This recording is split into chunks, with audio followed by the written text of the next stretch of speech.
찬송가 320장입니다. 찬송가 320장. 나의 죄를 정케하사 주의 일꾼 삼으신. 찬송가 320장 함께 찬양하시겠습니다.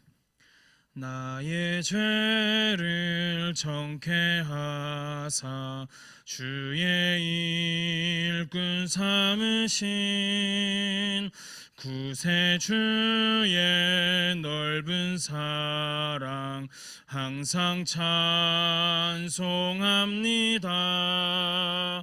나를 일꾼 삼으신 주 크신 능력 주시고 언제든지 주 뜻대로 사용하여 주소서. 내게 부어 주시려고 은혜에 비하신 주의 은혜 채워주사 능력 있게 하소서. 나를 일꾼 삼으신 주 크신 능력 주시고 언제든지 주 뜻대로 사용하여 주소서. 죄의 짐을 풀어주신 주의 능력 크도다. 나를 피로 사신 예수 내 맘속에 오소서. 나를 일꾼 삼으신 주 크신 능력 주시고 언제든지 주 뜻대로 사용하여 주소서. 주여 내게 성령으로 충만하게 채우사 생명수가 강물처럼 흐르게 하옵소서. 나를 일꾼 삼으신 주 크신 능력 주시고 언제든지 주 뜻대로 사용하여 주소서. 이 시간 찬양의 고백을 기억하시면서 함께 기도하시겠습니다. 주님, 오늘도 우리들의 귀를 열어 주님의 말씀을 듣게 하시고 우리의 마음을 열어 주님의 말씀을 믿어 의심치 않는 삶이 되게 하여 주시옵소서.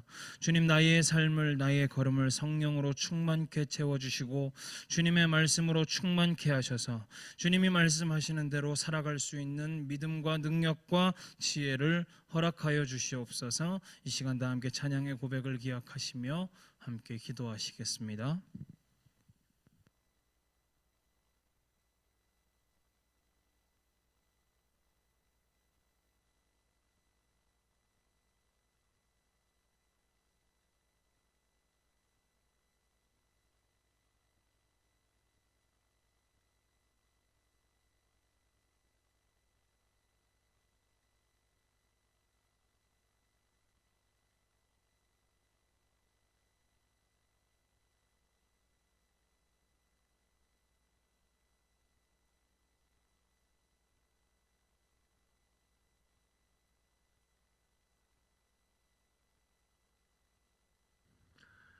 사랑하신 하나님, 감사합니다. 좋은 때나 나쁜 때나 늘 하나님의 은총 가운데 있습니다. 우리를 당신의 장중에 두시고 인도하시며 하나님의 은혜 가운데 거하게 하시니 감사합니다. 주님의 평강을 빼앗기지 않게 하시고 주님의 은혜 가운데 늘 평안히 거하는 사랑하는 교우들 되도록 인도하여 주시옵소서. 예수님 이름으로 기도드립니다. 아멘. 예. 줌으로 오신 분들 확인합니다.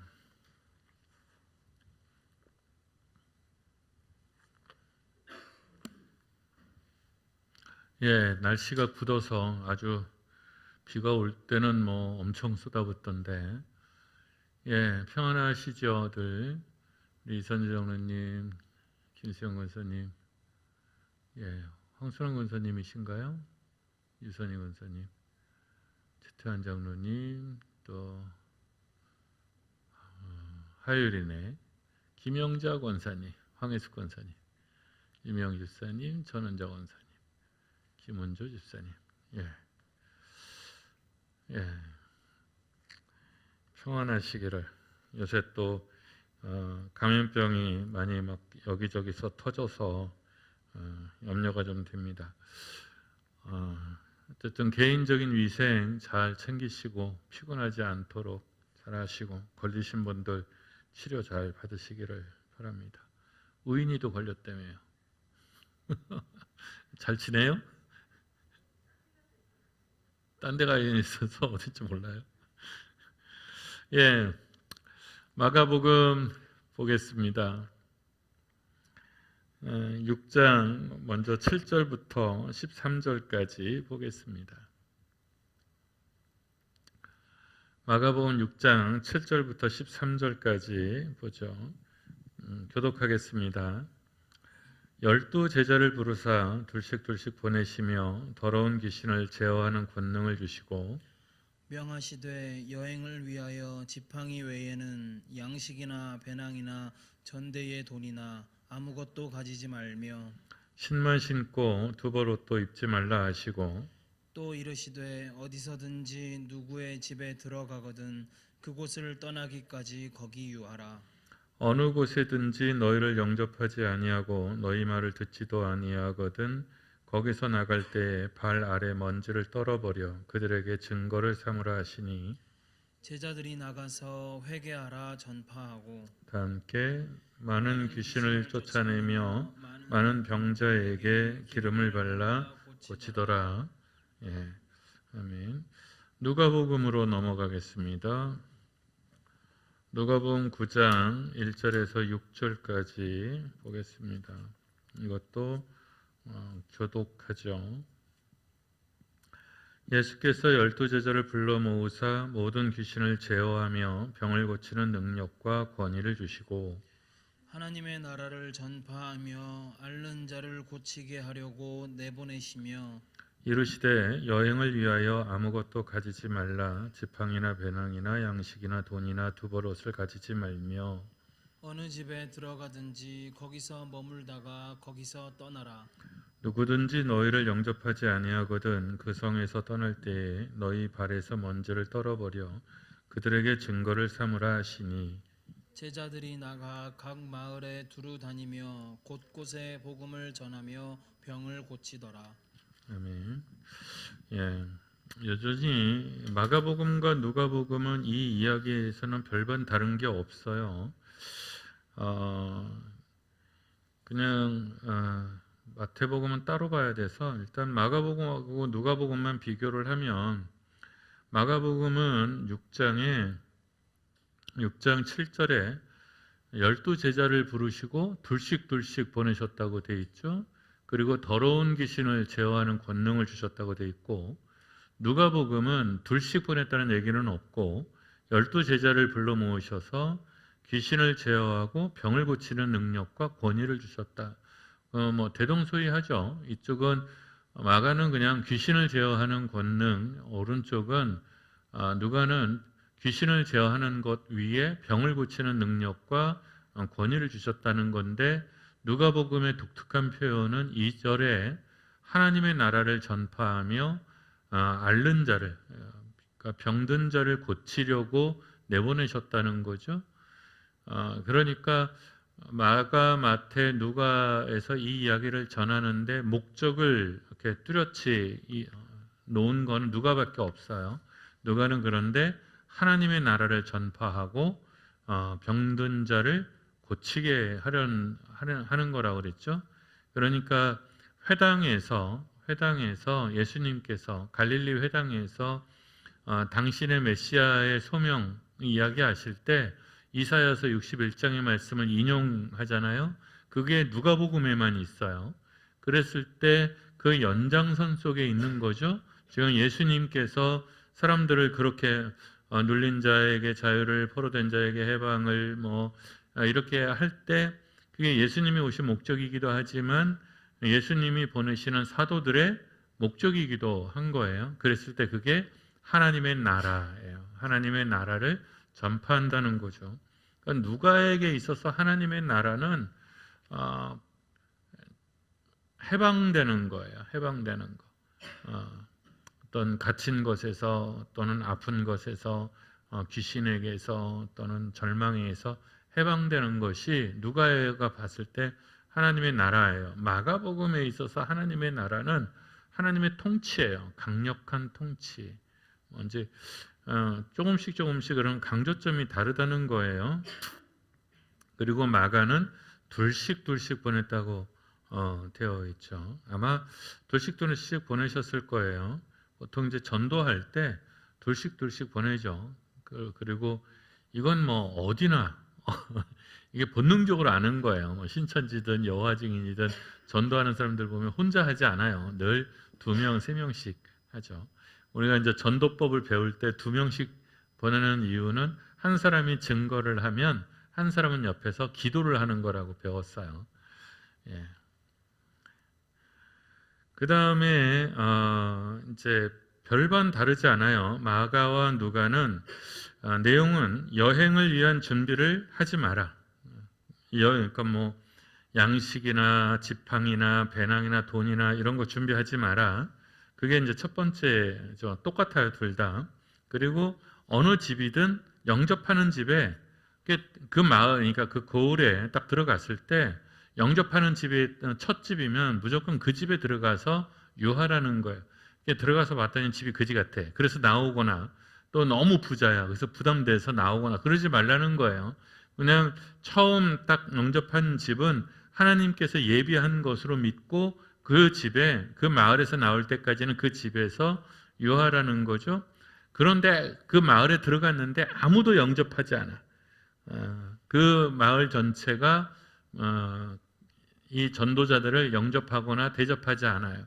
이게 이제 나그네 대접법에 의하면 그건 되게 마을 자체가 되게 강팍한 거예요. 그러니까 나그네가 마을에 들어오면 그 마을이 원래 들어오는 나그네를 책임져 주게 돼 있어요. 숙박을. 그런데 그렇게 하지 않으면 보통은 이제 다 그렇게 해주는데 이런 경우에 이제 특별히 어떤 말씀을 가지고 들어왔을 경우에 우리 생각하고 다르다 그러면 나가라 그런 뜻이니까요. 이제 그렇게 배척을 받거든. 재미있는 표현이죠. 발 아래 먼지를 떨어서 증거를 삼아라. 그러니까 그 마을에서 나올 때 먼지를 탁탁 털고 나오라는 거예요. 이제 보통은 이방 지역에서 유다로 넘어올 때 정결법에 의해서 이방에 있는 먼지라도 한 개라도 갖고 오면 안 된다는 의미에서 탁탁 털고 유대 지역으로 넘어오거든요. 근데 이런 경우에는 니네 이 더러운 촌락에 먼지 한 톨도 내 몸에 묻혀서 갈 수 없다라는 의미로, 그죠? 그런 의미예요. 그래서 증거를 삼는다. 그 다음에 마가복음과 누가복음은 공통적인 게 제자들이 여기 유인물에는 안 나와 있는데 제자들이 이행을 하죠. 11절 이렇게 보면 누가복음 6절에 보면 제자들이 나가서 각 마을에 두루 다니며 곳곳에 복음을 전했다고 돼 있어요. 그리고 병을 고쳤다고 돼 있고요. 마가복음에서는 제자들이 나가서 회개하라 이렇게만 돼 있어요. 회개하라 그렇게 전했다는 거죠.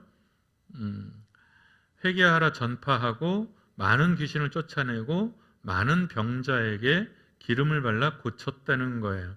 근데 회개하라 이렇게만 하지는 않았겠죠. 보통 회개하라 그러면 뒤에 나오는 것이 천국이 가까웠느니라. 회개하라. 하나님의 나라가 가까웠느니라. 아마 이렇게 전했을 거고요. 그리고 많은 귀신을 쫓아내고 많은 병자에게 기름을 발라 고쳤다는 거죠.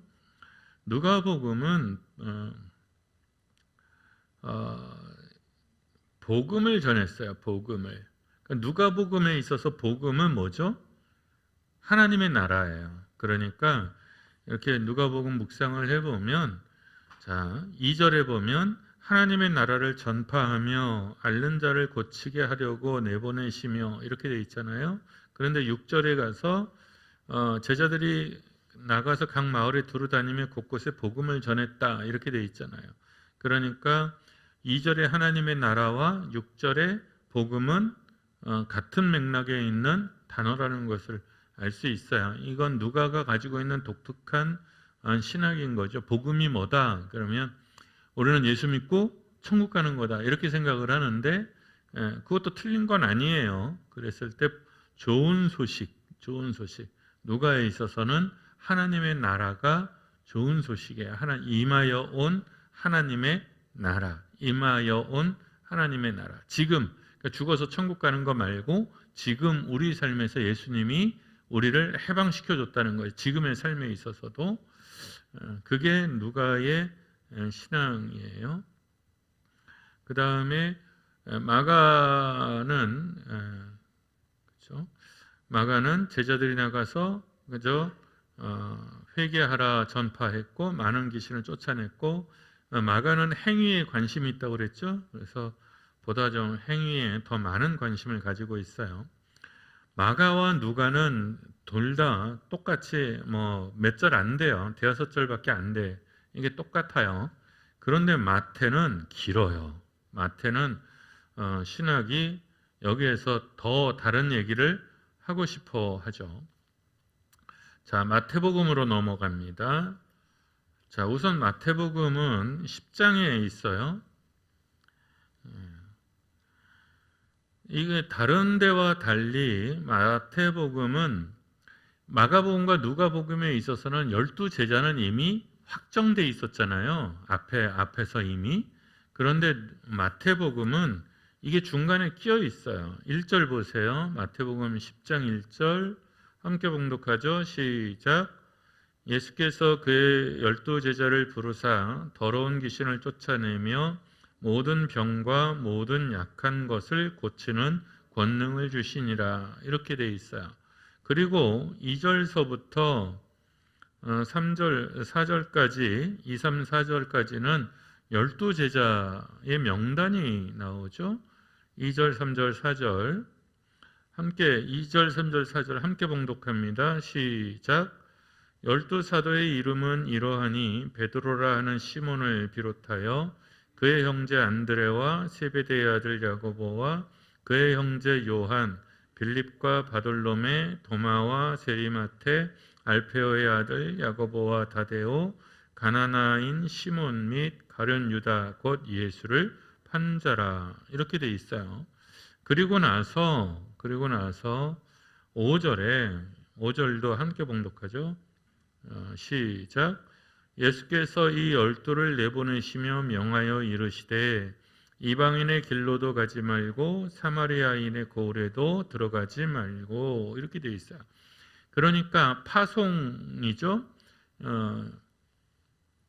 이게 어떻게 다르냐면 마가와 마태, 마가, 누가가 동일하게 12제자를 불렀어요. 부르시고 어떻게 하셨냐면 귀신을 쫓아내고 모든 병들을 고치는 권능을 주셨어요. 12제자에게 셋 다 권능을 주셨다는 거예요. 어쨌든 권능 또는 권위를 주셨다는 거예요. 그런데 이게 조금 분위기가 다른 게 마가하고 누가는 이 권능이 언제 작동하냐면 지금 이렇게 파송한 지금, 그러니까 지금 전도하라고 일단 내보내죠. 전도 여행으로 내보내는 거예요. 이 전도 여행에 한정된 권능이에요. 그러니까 마가와 누가에게 있어서 예수님이 12제자에게 준 이 권능은 이 전도 여행에 하나여 준 권능이야. 그런데 마태는 그렇게 생각하지 않았어요. 이 권능은 그냥 12제자, 그러니까 이 전도 여행뿐만 아니라 12제자 자체에게 이런 권능을 주셨다고 보는 거예요. 그리고 마가와 누가는 요 사건이 이렇게 한 묶음으로 되어 있는데 마태는 지금부터 읽는 이 사건들은 한 부분이 아니라 12제자의 전체적인 사명으로 표현되어 있어요. 그러니까 이런 거예요. 자, 수련회, 여름 성경학교 이런 기간이 정해져 있죠. 그러니까 마가와 누가에 있어서 이 전도 여행의 이야기는 기간이 정해진 단기적인 얘기를 하고 있는 거예요. 그러나 마태복음에 있는 이 이야기는 단기적인 이게 아니라 12제자의 전체적인 삶에서 또는 적어도 예수님의 그 십자가 안에 있는 전체적인 사역을 통튼다고 봐야 돼요. 그러니까 분위기가 강조점이 달라요. 예. 그 다음에 그러고 나서 예수님께서 그러니까 마가하고 누가에게는 그런 얘기가 없죠. 5절 보세요. 5절 6절 읽기는 했지만 5절 6절 7절 8절까지 5절에서부터 8절까지 함께 봅니다. 시작. 예수께서 이 12를 내보내시며 명하여 이르시되 이방인의 길로도 가지 말고 사마리아인의 고을에도 들어가지 말고 오히려 이스라엘 집에 잃어버린 양에게로 가라. 가면서 전파하여 말하되 천국이 가까웠다 하고 병든 자를 고치며 죽은 자를 살리며 나병한 자를 깨끗하게 하며 귀신을 쫓아내되 너희가 거저받았으니 거저주라. 그러니까 5절에서 8절까지는 12제자에게 주신 제자도예요.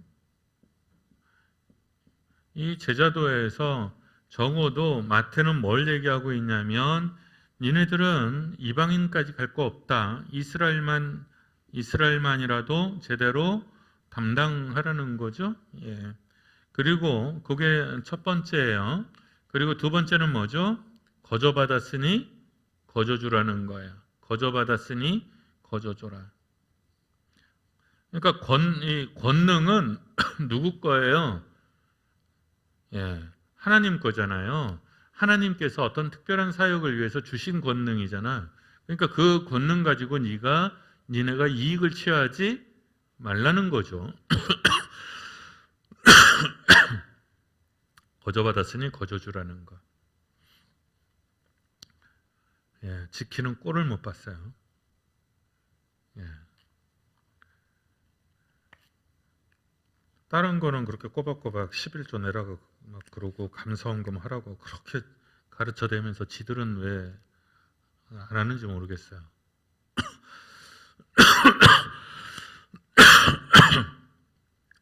그 다음에 이스라엘에게 가라라고 하는 이 명령은 뭘 얘기하고 싶은 걸까요?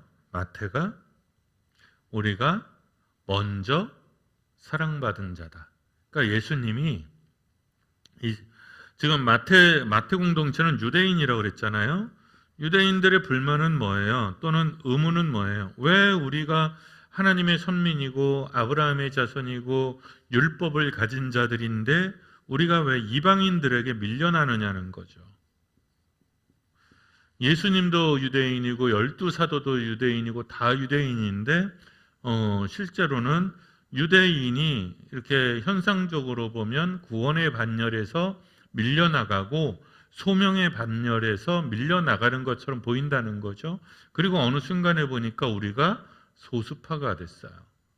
그랬을 때 이 사람들이 그러면 우리는 도대체 왜 이렇게 된 거냐? 이런 물음들이 있을 수 있죠. 이거 의외로 이런 갈등이 없지 않아요. 예. 그러니까 이제 급격하게 큰 교회들 있잖아요. 급격하게 성장한 교회들.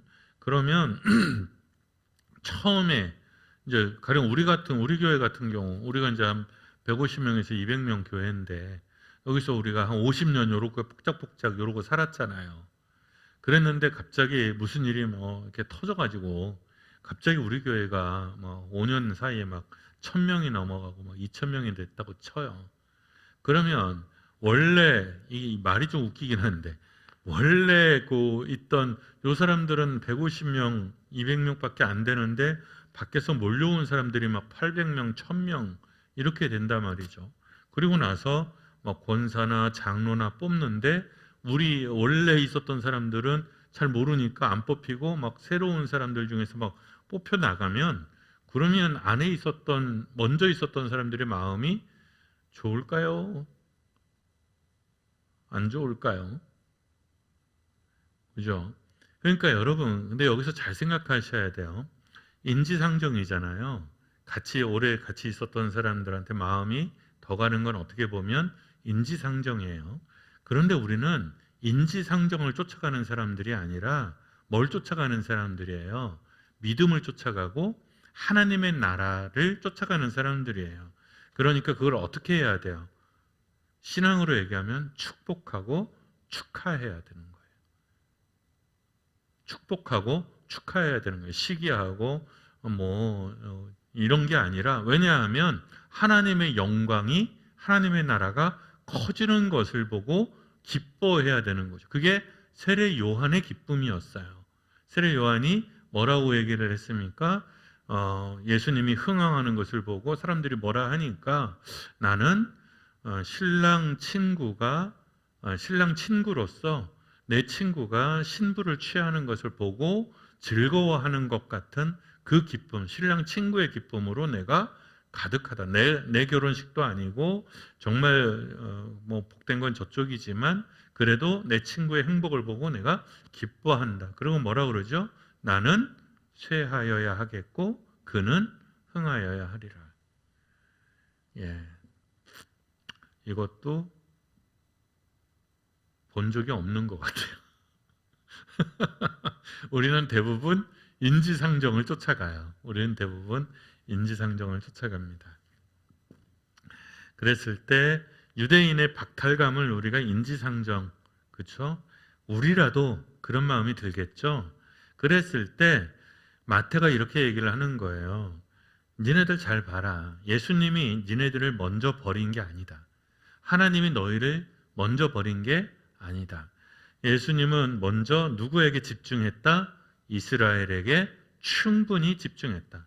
당신뿐만 아니라 당신의 제자들에게도 그렇게 명령하시고, 물론 예수님이 이방도 다니시고 이방의 사람들도 가르치시긴 하셨지만 어쨌거나 예수님은 이스라엘에게 먼저 은총을 베푸시고 먼저 많이 할 만큼 하셨다. 그런데 너희들은 그래도 괜찮지만 너희들의 동족이 이것을 받아들이지 않아서 이게 여기까지 온 거다라는 얘기를 하고 싶은 거예요. 그 얘기를 하는 거죠.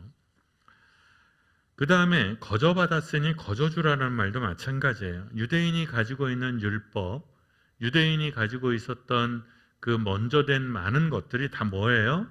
거저받은 거예요. 하나님의 은총이에요. 그러니 자랑할 바가 아닌 거예요. 그러니까 이 유대인이 가지고 있는 이 유대인이 가지고 있는 선택, 그런 것들이 다 뭐다? 그것조차도 거저받은 거다라는 얘기를 하고 있는 거죠. 그리고 제자도로서는 앞으로의 교회에서는 직분들이 있고 소임들이 있고, 그래서 어떻게 해요? 어떤 사람은 좀 능력이 많을 거고 어떤 사람은 능력이 좋을 거고, 어떤 사람은 좀 드러나는 일을 할 거고 어떤 사람은 감추어지는 일을 할 거예요. 그럼에도 불구하고 하나님 나라의 공동체는 그런 것에 연연하지 않고 어떻게 해요? 서로가 서로를 존중하고 서로가 서로를 아껴서 평안한 공동체를 꿈꾸는 거예요. 그러려면 많이 가진 사람들이 어떻게 해야 돼요? 내놔야죠. 그래서 왜요? 그건 내게 아니거든. 그래서 높은 것이 낮아지고 낮아진 것이 도두어져서 어떻게 해요? 평평한 거예요. 그게 예수가 꿈꿨던 하나님의 나라예요. 그러니까 이게 공산주의 같은 평등을 말하는 게 아니에요. 공산주의는 이렇게 그냥 잘라버리잖아요. 그냥 이렇게 칼로 목을 쳐가지고 똑같이 만들어버리 그런 뜻이 아니잖아요. 여기에서는 많이 하는 사람이 있어. 그런데 그거를 어떻게 해요? 내 것이라고 여기지 않고 내려놓는 거죠. 내가 좀 부족한 것이 있어. 그게 나의 부족함이라고 생각하지 않고 하나님의 은총에 채워짐에 그 무엇이라고 생각한다는 거죠. 그래서 어떻게 해요? 하는 일은 분명히 우리 안에서 큰 일을 하는 사람이 있고 작은 일을 하는 사람들이 있는데 다 동등하게 뭐라 그래요? 존중을 받는 거죠. 그게 하나님의 나라예요. 그게 예수님 꿈꿨던 거고 그게 강제로 되는 건 아니죠. 그랬을 때 너희는 많이 가질 수 있다. 그렇지만 어떻게 해라? 거저받았으니 거저주라. 네 거 아니다. 그 얘기를 하는 거죠. 예. 그 다음에 이제 동일하죠. 9절, 10절, 9절부터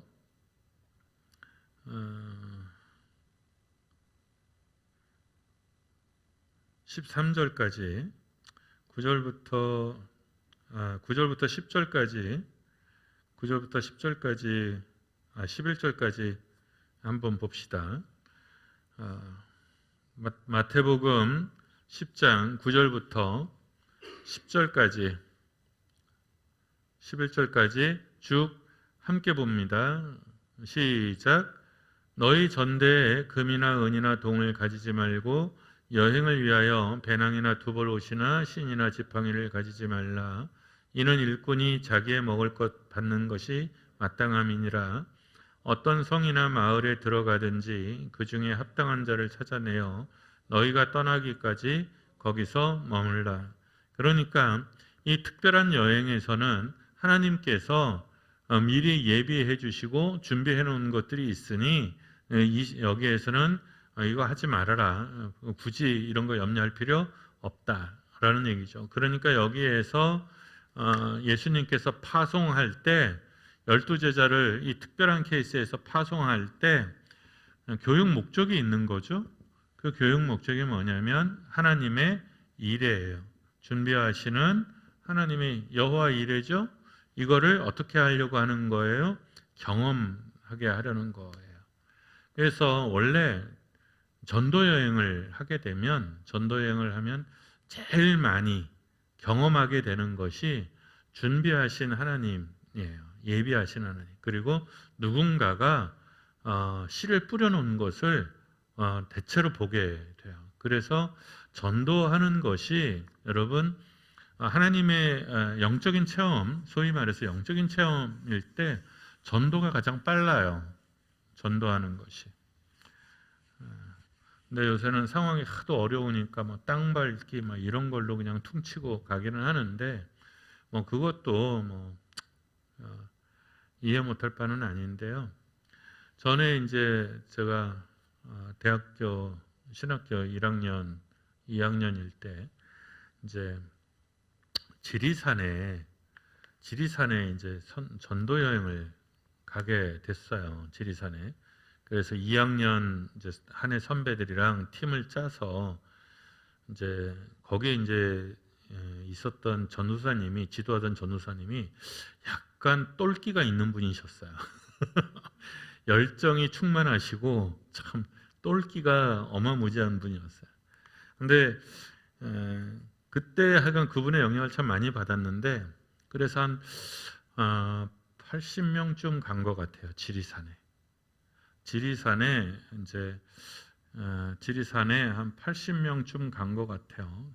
정확한 이제 오래돼 가지고 기억은 안 나는데 그래서 80명이었는지 우리가 한 50명이고 50명 한 100명이었는지 잘 기억은 안 나는데 그래서 조를 나눴어요. 몇 존지는 잘 기억이 안 나요. 6개 존지, 8개 존지 뭐 이렇게 조를 나눴어요. 그래서 제 기억에 우리 조가 한 8명이었던 것 같아요. 그러니까 아마 10개 조였겠네요. 한 8명씩 아마 짝을 지은 것 같아요. 근데 이제 지리산이라는 데를 한 번도 안 가봤잖아요. 고등학교 졸업하고 바로 또는 뭐 재수해서 1, 2년 있다가 온 사람들 저렇게 지리산이 이렇게 있는데 이렇게 이제 버스를 타고 가요. 그러고는 한참 가. 그래서 1조 내려라 그러는 거야. 그 1조를 여기다 어느 마을에다 내려. 그리고 또 한참 간 다음에 2조 내려라 그러고 2조 내려. 그 이렇게 이제 갔어요. 갔는데 여기 이제 2박 3일이에요. 시간이 2박 3일인데 2박 3일의 시간을 주고 그 마을에 가서 교회를 세우고 나오는 게 미션이었어요. 그러니까 지리산 이제 오지 동네거든요. 2박 3일 동안 거기 가서 이제 교회를 세우고 오는 것이 미션이었어요. 그리고 이제 훈련을 받았죠. 제일 먼저 마을 동네 이장님을 찾아가서 목적을 얘기하고 양해를 얻어서 빈집을 구해라. 근데 그때도 폐허들이 많이 있었어요.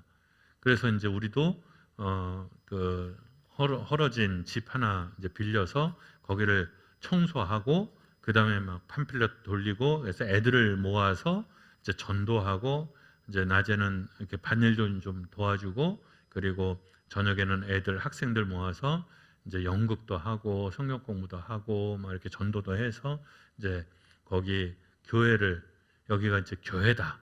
이제부터 교회다. 그러고 이제 세우고 그 다음에 이제 3일째 되는 날 중앙 집결지에 이제 모여가지고 우리가 수련회 이제 보고를 하는 거죠.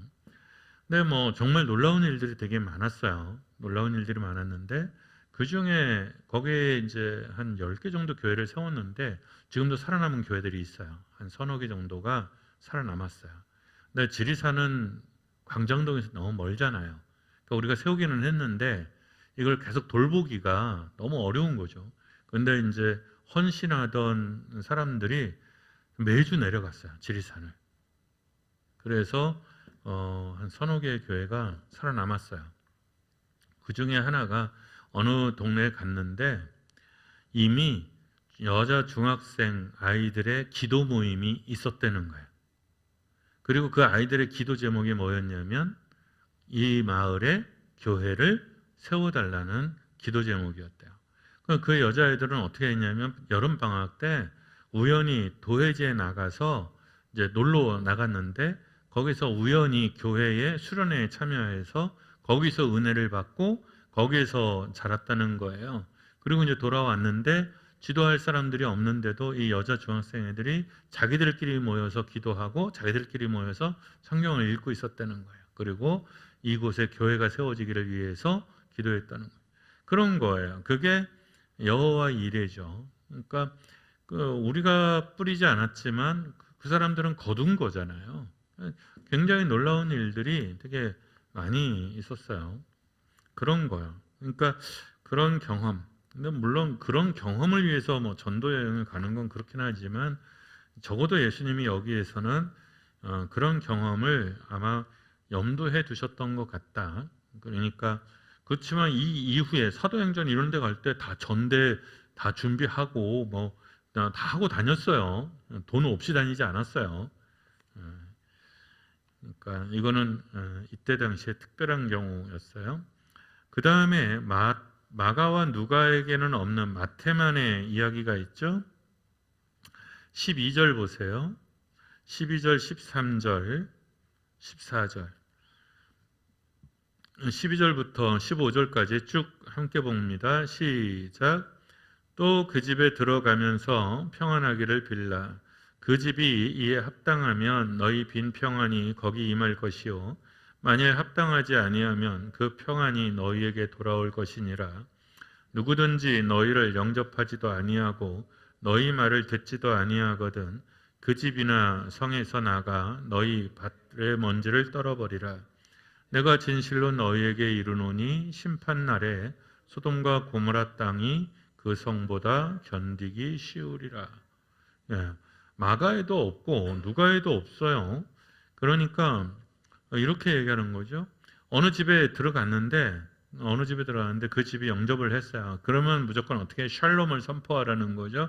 평안하라, 평안할지어다. 그런데 이게 독특한 게 이 단순한 인사가 아니라 이게 전쟁 인사이기도 해요.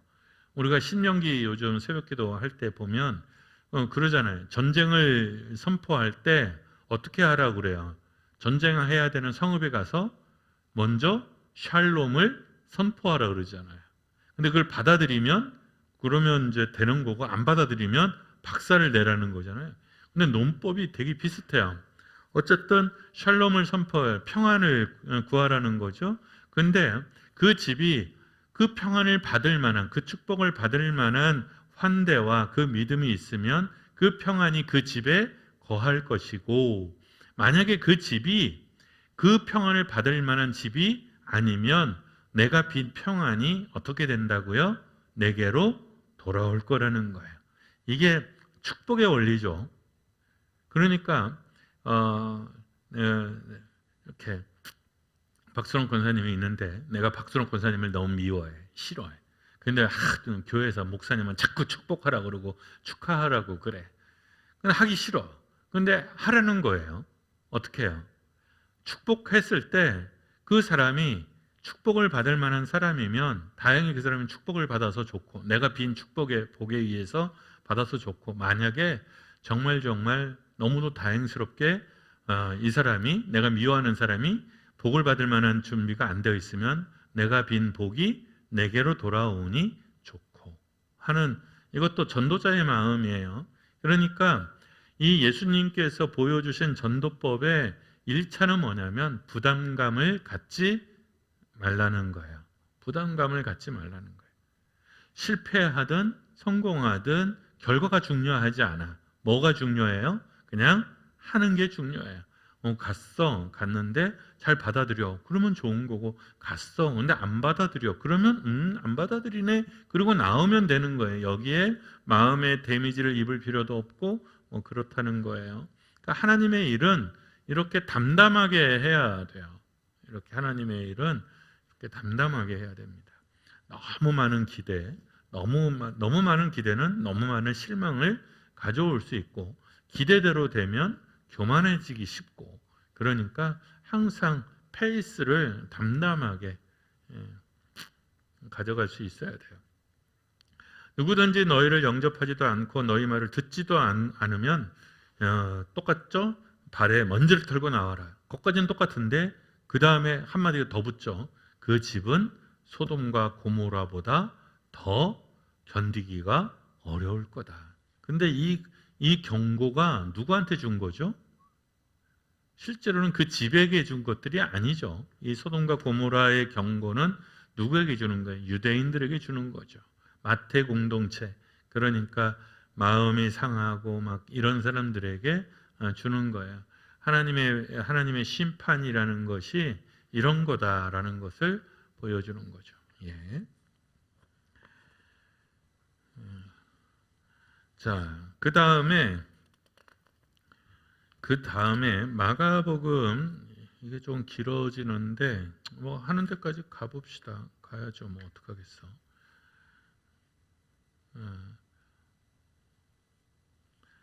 자, 마가복음 다시 6장으로 가보시죠.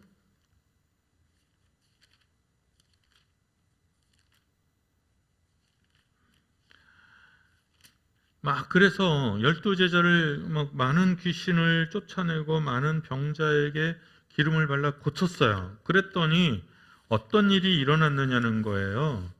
그랬을 때 마가복음 6장 14절, 15, 16절을 함께 봅니다. 쭈루룩 시작. 이에 예수의 이름이 드러난지라 헤롯 왕이 듣고 이르되 이는 세례 요한이 죽은 자 가운데서 살아났도다. 그러므로 이런 능력이 그 속에서 일어나느니라 하고, 어떤 이는 그가 엘리야라 하고 또 어떤 이는 그가 선지자니 옛 선지자 중에 하나와 같다 하되, 헤롯은 듣고 이르되 내가 목벤 요한 그가 살아났다 하더라. 이게 마가복음 얘기예요. 마태복음 14장이에요. 마태복음 14장 1절 2절 함께 봉독합니다. 시작. 그때에 분봉왕 헤롯이 예수의 소문을 듣고 그 신하들에게 이르되 이는 세례 요한이라 그가 죽은 자 가운데서 살아났으니 그러므로 이런 능력이 그 속에서 역사하는도다 하더라. 누가복음이에요. 9장 7절에서 9절 함께 봉독합니다. 시작. 분봉왕 헤롯이 이 모든 일을 듣고 심히 당황하니 이는 어떤 사람은 요한이 죽은 자 가운데서 살아났다가도 하며 어떤 사람은 엘리야가 나타났다가도 하며 어떤 사람은 옛 선지자 한 사람이 다시 살아났다고다 함이라. 헤롯이 이르되 요한은 내가 목을 베었거늘 이제 이런 일이 들리니 이 사람이 누군가 하며 그를 보고자 하더라. 그러니까 제자들이 막 이제 나가서 막 그러니까 난리가 나지 않겠어요? 예수님이 혼자 병을 고치는 게 아니라 12제자가 6쌍이 나가가지고 뭐 이렇게 돌아다니니까 그 지역이 진동을 하겠죠. 그러니까 예수님이 6팀이야.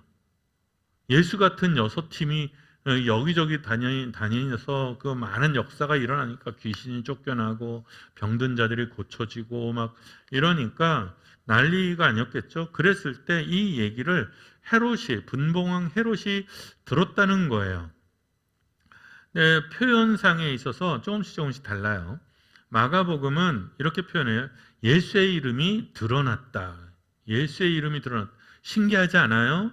12제자가 파송해서 막 병도 고치고 사람 이렇게 귀신도 쫓아냈는데 정작 드러난 건 뭐예요? 예수의 이름이에요. 그때 예수의 이름 그러면 예수가 뭐죠? 내 백성을 구원했다는 거예요. 하나님께서 하나님의 백성을 구원하셨다라는 것이 세상에 드러나기 시작했다는 거예요. 그랬을 때 마태는 예수의 소문을 들었어요. 그리고 누가는 둥그리 뭉실 표현해요. 이 모든 일을 들었어요. 그리고 누가는 뭐라 그러냐면 당황했대요. 헤롯이. 마태는 헤롯이 소문을 듣고 신하들에게 이렇게 말했대요. 이건 세례 요한이야. 이렇게 얘기했다는 거예요. 그런데 마태가 마가의 전통을 좀 따르고 있는데 이것도 헤롯도 이렇게 세례 요한이야 라고 얘기했다는 거죠. 이거 죽은 자 가운데 요한이 산 것 같아 라고 얘기했어요. 그랬더니 신하들이 이렇게 얘기했다는 거죠. 어떤 사람은 엘리야가 아닐까요? 어떤 사람은 옛날에 그 선지자가 아닐까요? 뭐 이렇게 얘기를 했다는 거예요. 그런데 마가에서는 아니야. 헤롯은 단언했다는 거죠. 아니야. 내가 목벤 요한이야 라고 마가가 얘기했다는 거고 마태도 그렇게 얘기를 해요. 그런데 누가는 조금 다르죠. 헤롯이 당황하니 헤롯은 당황했어요. 그래서 헤롯은 입장이 없어. 그런데 사람들이 그랬다는 거예요. 헤롯의 옆에 사람들이. 마가와 마태는 헤롯이 세례 요한이라고 그랬는데 누가에서는 어떤 사람들이 신하들이 세례 요한 같기도 하다. 그리고 어떤 사람은 엘리야 같기도 하다. 어떤 사람은 옛 선지자 같기도 하다. 그러니까 헤롯이 이렇게 말했다는 거죠. 아니 요한은 내가 목베어 죽였는데 이런 일이 왜 들리느냐? 이 사람이 누구냐? 그러니까 9절은 무슨 말이냐면 내가 예언자라고 깝치는 놈을 하나 죽였는데 왜 또 이런 사람이 또 새겼느냐? 누가는 그런 뜻이에요. 조금 달라요. 예. 마태와 누가는 또 소문을 들었어요. 그런데 재밌는 거는 누가는 여기서 끝이야. 그러니까 누가복음 얘기는 9장에서 7절에서 9절 이 얘기가 끝이에요. 그런데 마가복음과 마태복음은 세례 요한이 죽은 이야기를 해요. 그러니까 누가복음은 그냥 어떻게 세례 요한이 죽었다라는 것을 전제하고 어떻게 죽었는지 기록이 없어요. 이거 되게 독특하죠. 그러니까 세례 요한을 가장 자세하게 다룬 사람이 누구였어요? 누가였어요. 그죠? 엘리사벳의 이야기, 세례 요한의 탄생부터 그 이야기를 제일 자세하게 기록했던 사람이 누가였어요. 그런데 세례 요한이 어떻게 죽었는지에 대해서는 누가는 그냥 한 절로 죽은 것을 전제하고 그냥 퉁치고 넘어가요. 왜 그랬느냐 그러면 앞에 있는 세례 요한의 이야기는 예수님의 이야기, 예수님의 탄생의 이야기를 위해서 어떻게 해요? 절대적으로 필요한 이야기였다고 보는 거예요. 그렇지만 세례 요한의 죽음 자체는 이방인의 입장에서는 별반 중요한 죽음이 아닌 거예요. 별반 중요한 죽음이 아닌 거예요. 이번에 일본에 아베라는 사람이 죽었잖아요. 그러니까 일본의 유력 정치인이 죽었어요.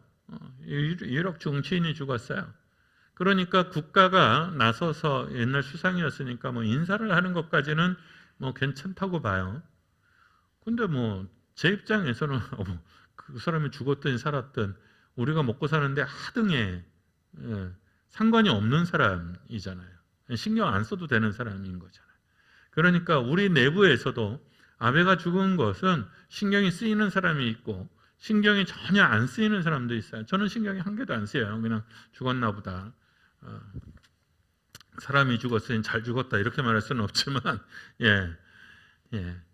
그러니까 세례 요한의 죽음도 이방인들의 이 누가복음을 읽는 누가의 공동체에서는 그다지 중요한 문제가 아니었어요. 그러나 마태나 마가 같이 유대인을 상정한 사람들에게 있어서는 세례 요한의 죽음이 가지고 있는 무게가 있어요. 그러니까 마태복음과 마가복음은 이미 죽었어요. 이미 죽었는데 그 죽은 이야기들을 자세하게 서술하는 거예요.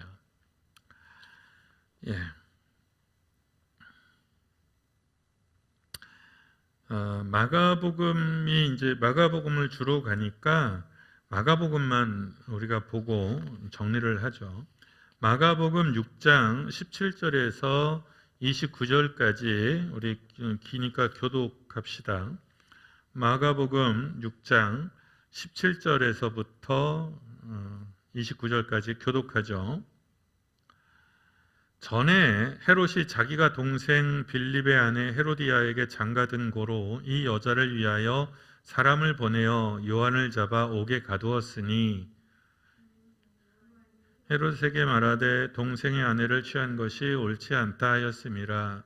헤로디아가 요한을 원수로 여겨 죽이고자 하였으되 하지 못한 것은 헤롯이 요한을 의롭고 거룩한 사람으로 알고 두려워하여 보호하며 또 그의 말을 들을 때에 크게 번민을 하면서도 달갑게 들음이로라.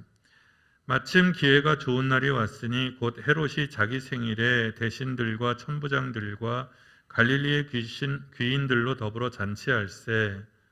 헤로디아의 딸이 친히 들어와 춤을 추어 헤롯과 그와 함께 앉은 자들을 기쁘게 한지라. 왕이 그 소녀에게 이르되 무엇이든지 너가 원하는 것을 내게 구하라 내가 주리라 하고 또 맹세하기를 무엇이든지 너가 내게 구하면 내 나라의 절반까지라도 주리라 하거늘 내가 무엇을 구하리이까? 그 어머니가 이르되 세례 요한의 머리를 구하라 하니 그가 곧 왕에게 급히 들어가 구하여 이르되 세례 요한의 머리를 소반에 얹어 곧 내게 주기를 원하옵나이다 하니 왕이 심히 근심하나 자기가 맹세한 것과 그 앉은 자들로 인하여 그를 거절할 수 없는지라. 왕이 곧 시병 하나를 보내어 요한의 머리를 가져오라 명하니 그 사람이 나가 옥에서 요한을 목베어 그 머리를 소반에 얹어다가 소녀에게 주니 소녀가 이것을 그 어머니에게 주니라. 다 함께 요한의 제자들이 들고 와서 시체를 가져다가 장사하니라. 시간이 없어서 마태복음까지는 안 읽겠습니다. 내용이 뭐 대충 대동소이해요. 다만 이제 좀 다른 것은 뭐냐면 마가는 헤롯이 이 요한을 선지자라고 여겼다는 거죠. 그래서 나한테 쓴소리는 하기는 하지만 이 사람은 선지자니까 선지자를 죽이고 싶어 하지는 않았다는 거예요. 근데 마태는 생각이 달랐어요. 마태는 그러니까 마가는 헤롯에 대해서 조금 뭐랄까 호의적이죠. 근데 마태는 뭐라고 했냐면 헤롯이 비판적인 요한을 죽이려고는 했는데, 죽이고 싶어 했는데 사람들이 그를 선지자로 여겨서 눈치 보니라 못 죽였다는 거예요. 그런데 그 딸이 나와서, 헤로디아라는 여자의 딸이 나와서 춤추는데 거기서 맹세를 해요. 야, 너무 예뻤나 봐요, 마가복음에서. 그래서 왕이 내 나라의 뭐 절반까지도 주마, 뭐 이렇게 맹세를 했다는 거죠. 그랬더니 이제 요 딸이 또르르 엄마한테 가서 아빠가, 새아빠예요. 새아빠가 이런 말을 하는데 뭘 구할까요? 그랬더니 헤로디아가 냉큼 세례 요한의 머리를 구하라 라고 시켰다는 거죠. 그래서 나가가지고 또 쫄랑쫄랑 나가서 세례 요한의 목을 베서 소반에 담아 달라고 요구를 해요. 왕이 26절에 보면 심히 근심하나 자기가 맹세한 것과 그 앉은 자들 때문에 거절할 수 없었다요. 그러니까 자기가 맹세한 것과 그 앉은 자들 때문에, 그러니까 체면 때문에, 권위 때문에 그렇게 할 수밖에 없었다는 거죠. 그래서 세례 요한은 헤로디아의 원한과 헤롯의 섣부른 맹세와 그리고 체면, 그것 때문에 죽임을 당하죠. 그래서 목을 베가지고 소반에다가 목을 담아가지고 그 딸에게 줬어요. 소녀에게 줬다 그래서 살로메라고 그러죠. 이 살로메, 이 이름이 어디서 나왔는지 알 수가 없어요. 이 애도 만만치 않은 애예요. 그죠? 우리 같으면, 우리 우인이 생각해 보면 기겁을 할 거 아니에요. 지금 요때 나이가 한 16살, 17살로 추정을 하거든요.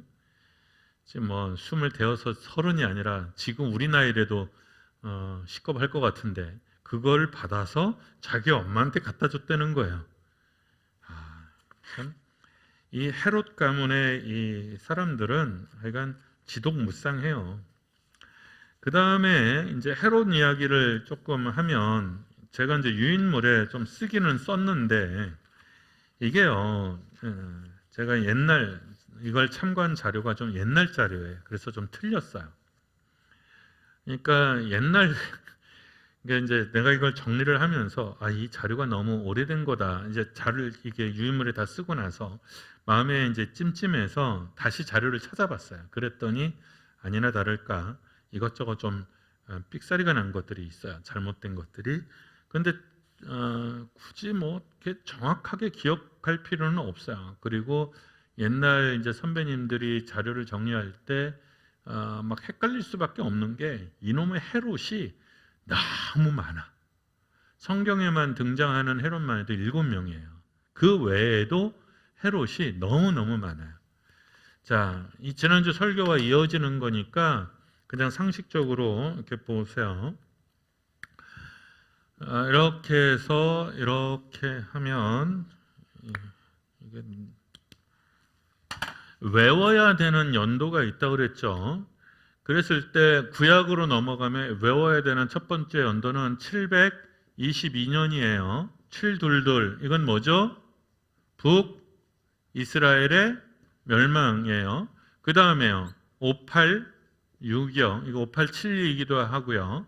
이거는 남유다의 멸망이에요. 예.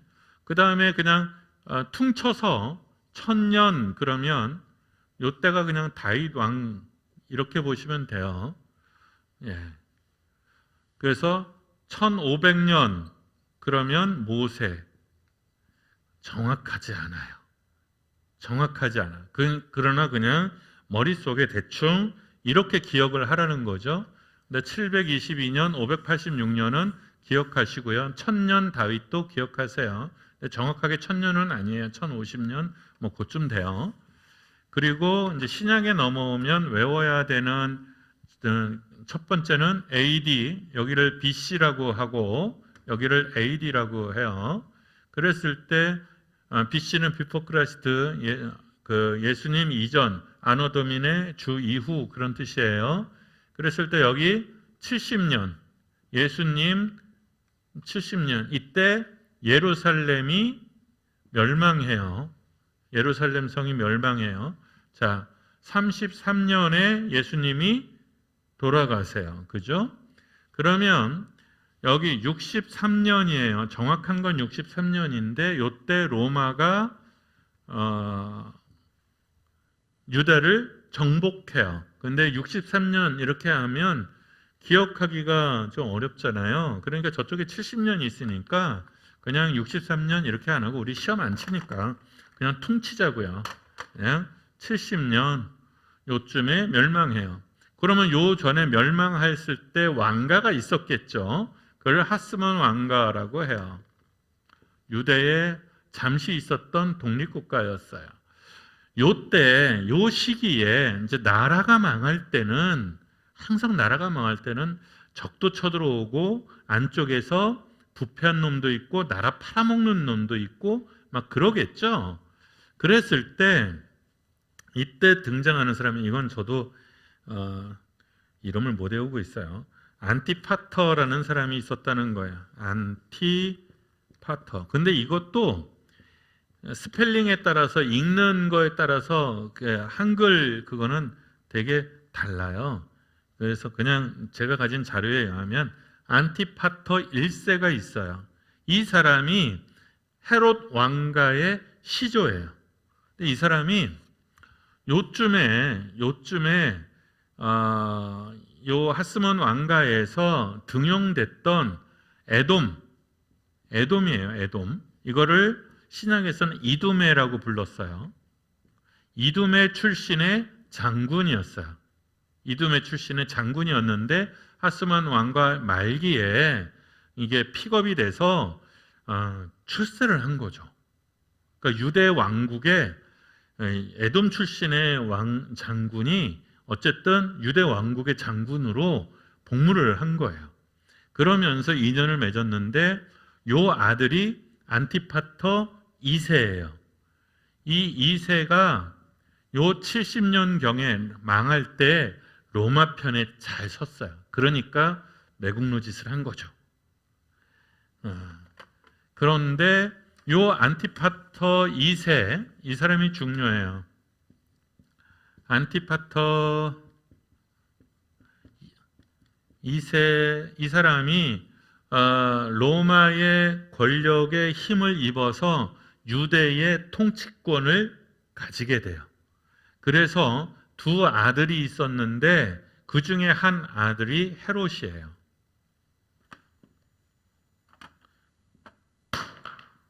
그래서 요쪽에 이름 기억이 안 나요. 요쪽에 있는 아들이 저쪽 갈릴리 그쪽 지역을 다스리고 헤롯이 예루살렘 지역을 다스리고 일단 분봉왕 형태로 그렇게 갔다는 거예요. 이게 한 40년경쯤 돼요. 그랬을 때 안티파터 2세가 독살을 당해요.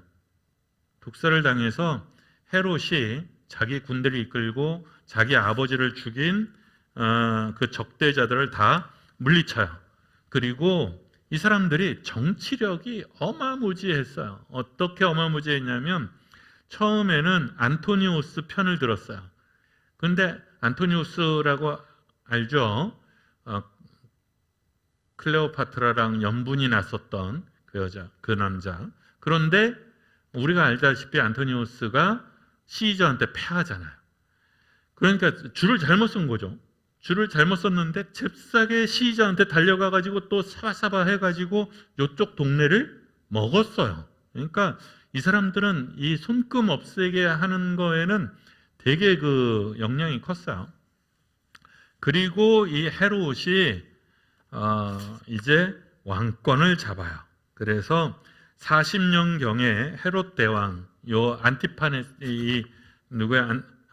2세의 아들이었던 헤롯이 40년경에 왕권을 잡아요. 왕권이라는 거는 유대 지역의 전권을 의미해요. 그렇지만 여전히 유대 지역에는 그 독립 세력들이 계속 남아 있었어요. 헤롯이 군대를 끌고 들어가서 예루살렘을 점령하고 그리고 그 전체를 토벌에 성공해요.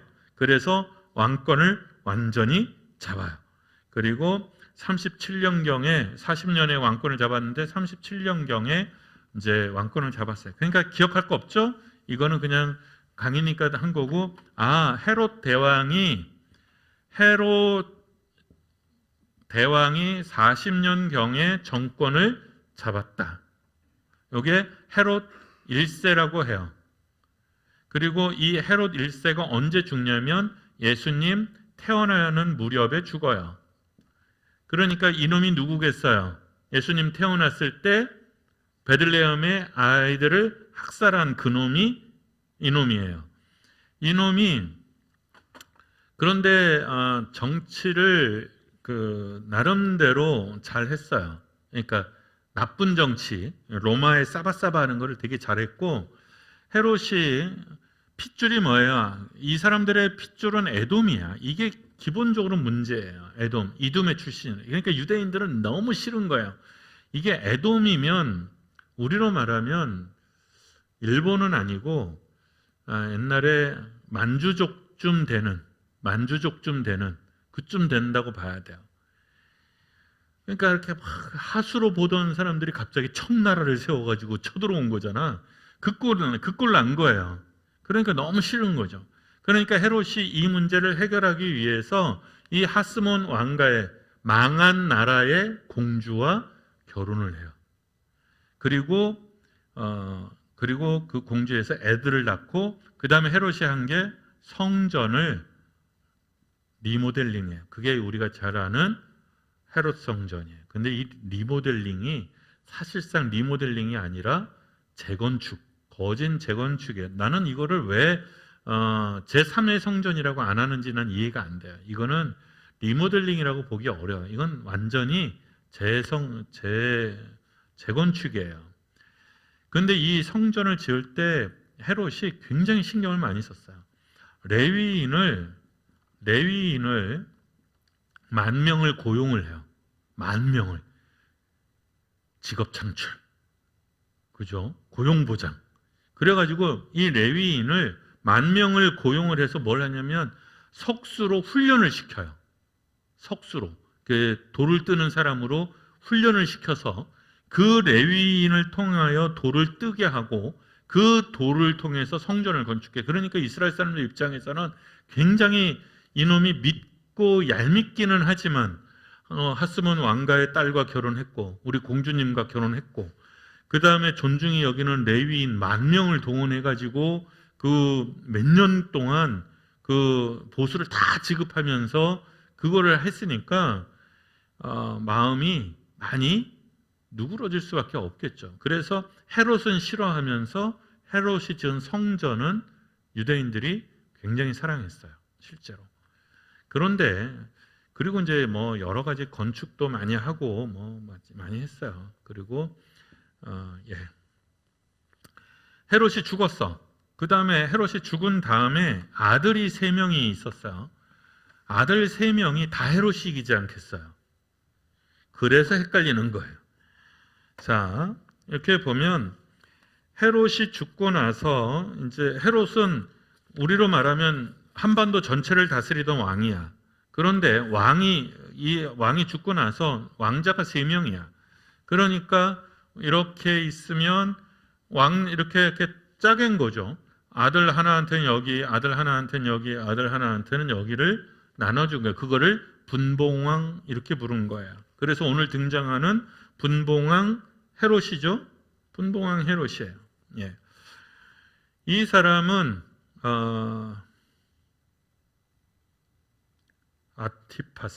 안티파스예요. 자, 지금 등장하는 헤롯 안티파스, 이게 오늘 등장하는 헤롯 왕이에요. 세례 요한을 죽인. 그 다음에 헤롯 아켈라오, 이것도 마태복음에 있어요. 그 다음에 오늘 등장하는 헤롯 빌립. 근데 이복 동생이에요. 그러니까 이 3명이 형제기는 한데 헤롯이 부인이 5명이었어요. 그래서 이복 동생이에요. 근데 헤롯 안티파스라는 사람이, 이놈이 로마로 가는 도중에 자기 이복 동생 집에 들렸는데 빌립의 아내가 헤로디아라는 여자였는데 너무 이뻤어요. 그래서 한눈에 사랑에 빠졌어요. 사랑에 빠졌는데, 근데 이 헤로디아라는 여자가 굉장히 대천 여자였어요. 이 다 나라를 짜게 받기는 했지만 빌립이 가장 별 볼 일 없는 땅을 받았어요. 그러니까 헤로디아는 자기 남편이 이게 권력 욕구도 별로 없고 의지도 별로 없어. 너무 착해. 이 친구는. 이 사람 헤롯 안티파스는 헤롯 아켈라오는 예수님이 돌아오잖아요. 애굽에 갔다가 돌아왔다 그랬잖아요. 그때에 다스리고 있었던 사람이 이 헤롯 아켈라오예요. 그런데 일찍 죽어요. 왜냐하면 쫓겨나. 하도 그 난폭하게 정치를 해서 쫓겨나요. 그런데 빌립은 굉장히 오랫동안 통치를 해요. 그리고 그 지역민으로부터 존중을 받아요. 왜냐하면 너무 온화하게 정치를. 그러니까 헤롯의 모든 자식놈들은 다 잔악한 놈인데 유일하게 마누라를 뺏긴 이놈만 착한 놈이죠. 헤로디아가 자기 서방을 보니까 이건 얘는 안 되겠거든. 그러니까 헤로디아가 이 안티파스한테 뭐라 그러냐면 당신 이혼해라. 그럼 나도 이혼할게. 너 이혼해라. 나도 이혼할게. 그래갖고 이 남자가 이혼을 해요. 이혼을 하고 이 여자도 이혼을 해요. 그렇게 해서 결혼을 해요. 그런데 문제가 어떻게 생기냐면 이 안티파스라는 사람이 본처를 쫓아냈잖아요. 그리고 헤로디아라는 여자하고 눈을 맞았는데 이 여자가 생각을 해보니까 이 여자가 성질이 정말 장난 아니고 그리고 자기 서방도 장난이 아닌 거야. 여기 계속 있다가는 죽을 것 같아. 그래서 처가로 도망가요. 처가로 도망갔는데 그 부인도 왕가의 딸이야. 그러니까 장인이 그 얘기를 듣고 어떻게 했어요? 열이 받았어요. 열을 받아가지고 갈릴리에 자기 병사를 은밀히 파견해서 안티파스의 병사들을 죽여버려요. 여러 명을 죽여버려요. 그러니까 안티파스가 이거 이러다가는 전쟁 나고 그 다음에 자기 지위가 흔들릴 것 같거든. 그래서 이제 헤로디아는 이때 딸도 있었어요. 그 딸이 오늘 등장한 16이 그 춤춘 그 딸이에요. 살로메라고 불렸던. 이 여자애도 참 대찬 게 결국 이복 삼촌하고 결혼해요. 얘도. 그러니까 또 얼마나 얽혔는지 너무 많아서 머릿속에서 헷갈려요. 그래서 안티파스가 이 헤로디아의 말을 듣고 로마로 가요. 로마로 또르르 달려갔어요. 그래서 분봉왕이 아니라 전권을 가진 왕이 되기 위해서 로마로 달려갔는데 거기서 문제가 생겨요. 로마는 그때 당시에 시저가 다스리고 있었는데 시저 그 로마에 누가 있었냐? 그러면 아그리빠라는 사람이 있었어요. 나는 이거 여러분 그 우리 미술에 보면 아그리빠 그 석상이 있잖아요. 그죠? 그 아그리빠라고 그래요. 아그리빠라는 사람이 있었어요. 근데 이 아그리빠 1세인데 아그리빠 1세가 있고 아그리빠 2세가 있어요. 아마 살로메가 아그리빠 2세랑 결혼을 했을 거예요. 그러면 아그리빠는 누구냐? 여기에서 이제 자료관에 좀 틀리는데 아그리빠의 아버지가 요즘 자료는 헤롯으로 나와요. 그러니까 헤롯 대왕. 아까 그 예수님 그때 헤롯 대왕의 부인이 5명이 있었다 그랬잖아요. 그랬을 때 요 아들을 낳은 부인이 있고 빌립을 낳은 부인이 있고 아그리빠를 낳은 부인이 있겠죠. 그런데 헤롯이 이 아그리빠의 아버지를 죽여버렸어요. 왜냐하면 아그리빠의 아버지가, 그러니까 아그리빠의 할아버지죠. 헤롯은 아그리빠의 아버지가 헤롯 대왕한테 계속 얘기를 한 거야. 그렇게 정치하시면 안 된다고. 그렇게 못되게 하시면 안 된다고. 계속 하니까 얘가 자기 아들을 죽여버렸어요. 그러니까 난폭한 놈이죠. 근데 내가 가진 자료에는 어떻게 돼 있었냐면 아그리빠의 아버지가 헤롯 대왕의 형제로 나와요. 그런데 요즘 자료는 헤롯 대왕의 아들로 나와. 그러니까 이 아그리빠는 자기 할아버지가 자기 아버지를 죽였잖아. 그러니까 이를 갈고 있었겠죠. 로마에서 기회를 보고 있었는데 헤롯 대왕의 아들인 빌립이 왕권을 가지러 온다는 얘기를 들었어. 그러니까 아그리빠가 어떻게 했겠어요? 회방을 노렸겠죠. 시저에게, 그때 당시 황제였던 시저에게 이 이야기를 꼰질렀어요. 고자질을 했어요. 그래서 빌립이 어떻게 되냐면 분봉왕에서도 쫓겨나요. 그래서 빌립과 헤로디아는 사실상 박살이 나고 이 자리를 누가 차지하냐면 아그리빠 1세가 차지해요. 그래서 사도행전 2장에서 아그리빠 1세가 누구를 죽이냐면 야고보를 죽여요. 사도행전에서 사도 야고보를 죽인 그 놈이 아그리빠 1세고 그 다음에 얼마 안 있다 죽어요. 그래서 아그리빠 2세가 등장해요. 그 아들이. 그 아들은 사도 바울과 독대했던, 사도행전 25장에 독대했던, 그래서 각하여, 아그리빠 각하여, 각하는 이 유대의 풍속을 잘 아시니 이렇게 할 때 그때가 아그리빠 1세. 그런데 이 아그리빠가 이름이 뭐냐면 헤롯 아그리빠 1세야. 헤롯 아그리빠 2세야. 너무 많아, 헤롯이. 그래서 자료지간에도 되게 복잡해요. 그냥 요 정도 정치적인 이야기가 있다. 그리고 그래서 이제 이복 동생의 그 아내를 뺏었고, 이 헤로디아는 아그리빠와 남매야. 그러니까 사촌이에요. 그러니까 빌립과 헤로디아는 사촌이에요.